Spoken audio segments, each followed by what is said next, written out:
一人于天，二女儿于愿起日前在圆山饭店补办婚宴，风波不断。先前因李亚平嫌弃彭恰恰红包，引发3600红包之乱，让宴客当天全失焦，每个宾客到场都被问包多少，只能尴尬快闪。不过瑜伽好友黄西田则是大方笑答3600啊。还说有信心不会被退红包，不过近日他参加节目录影，担心再惹风波，赶紧改口罩交情。当然不止这数字，自曝给了2包红包。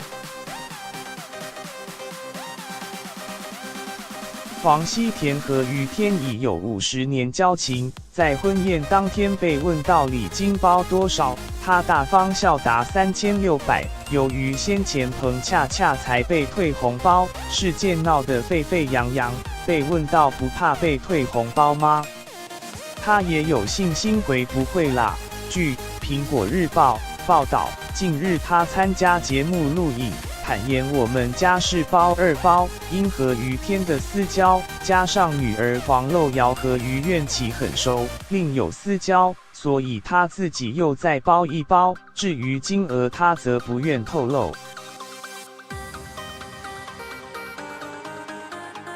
黄西田说，跟于大哥是认识这么久的朋友，我们在演艺圈好像家人一样，同时为彭恰恰事件缓颊，老朋友开玩笑，有时候我主持也会这样，纯粹就是台上效果。亚萍姐也是，彭哥不会计较的。在一旁的老婆陈静子也说，这次红包事件就像先前电信的399之乱一样，变成全民话题，连特别出席的蔡英文总统也逃不过。黄西田则赶紧澄清，我那天也是开玩笑，跟瑜伽认识那么久了，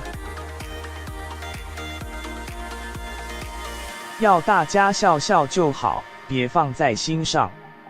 而于天事后也在中坦言，这次嫁女儿共收了300万左右的礼金，不过光婚礼场地就烧了近300万，不亏也没赚。